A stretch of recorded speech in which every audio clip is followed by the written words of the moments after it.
আসলে মানুষগুলি যখন আল্লাহর দ্বীন মেনে নিত রসুলের কলিজাটা ভরে যেত। কথা ঠিক কিনা? রসুলের উদ্দেশ্য কি? সব মানুষ যাতে হেদায়েত হয়ে যায়। সুবহানাল্লাহ। সব মানুষ যখন হেদায়েত হয়ে যাবে, নবীর প্রাণ ভরে গেছে।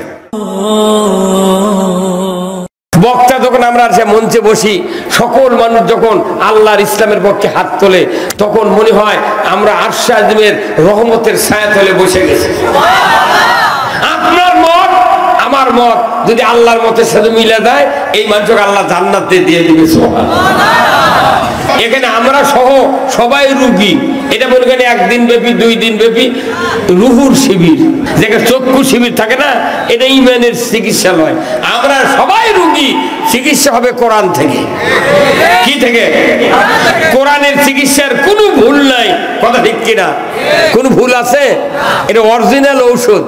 এই ঔষধ যদি ফেল হয়, দুনিয়ার কোন ওষুধ ফেল হলে 2 দিন কষ্ট হয়, আবার যা ভালো ডাক্তারের কাছে আরেক ওষুধ দিলে ব্যারাম ভালো হয়ে যায়। কিন্তু কোরআনের ওষুধ যদি আপনি আমি ফেল করি, আমাদের কোনো নিস্তার নাই।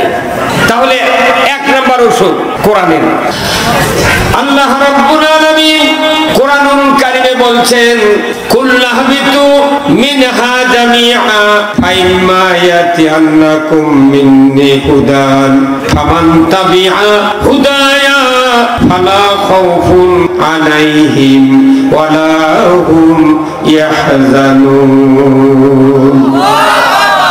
আমার আল্লাহ বলছেন, আদম বংশধর পৃথিবীর জমিনে নেমে যাও, মিন্নি হুদান, আমার তরফ থেকে যে হেদায়েত বাণী যাবে, ফামান তাবিয়া, যদি ইতাত করতে পারো, ফালা খাউফুন, তোমাদের জন্য কোনো ভয় নাই, ওয়ালা হুম ইয়াহজানুন, তোমাদের জন্য কোনো দুশ্চিন্তা করতে হবে না। কোরআন মানলে ভয় নাই, চিন্তা নাই। কার কথা? জবান খুলে বলেন, কার কথা? সুবহানাল্লাহ। আল্লাহ কি দয়ালু, এমন চিকিৎসা দিয়েছে, কোরআন মানবে জান্নাতে যাবে, কোরআন মানবে না জাহান্নামে যাবে। এত সত্য কথা। আমার ভাইরা, কোরআন মানলে ভয় নাই, চিন্তা নাই, এত মূল্যবান কথা বললেন।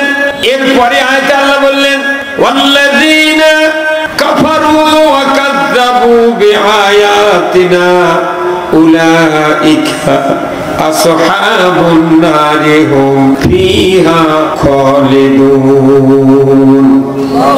আবার আল্লাহ বলছেন, যারা কোরআনের কথাগুলি মিথ্যা মনে করবে, অবিশ্বাস করবে, আমি আল্লাহ বলে দিচ্ছি, কিয়ামতের দিন তারা জাহান্নামের আগুনের সাথী সঙ্গী হবে। এই 2টা আয়াত যদি বাংলাদেশের মানুষ স্পষ্ট বুঝতে পারতাম, কোনদিন কোরআনের বিরোধিতা করতাম না, আল্লাহর বিরোধিতা করতাম না, রসুলের বিরোধিতা করতাম না।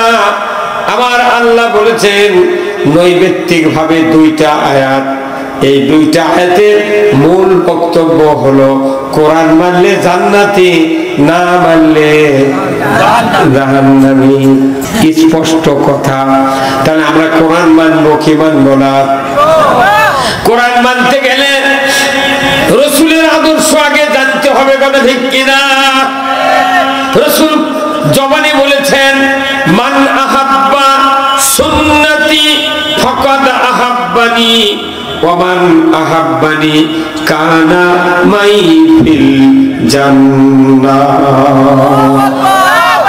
এত দামি কথা মানুষের সামনে নবী বললেন, ও আমার উম্মতেরা, তোমরা যদি আমার সুন্নাহ, আমার আদর্শ, আমার কর্মকাণ্ড যদি ভালোবাসো, আমি নবীকে তোমরা ভালোবাসলে, আর যদি তোমরা আমাকে ভালোবাসো, আমি রাসূল বলে দিচ্ছি, কিয়ামতের দিন আমি নবী আমার সাথে জান্নাতে থাকবে।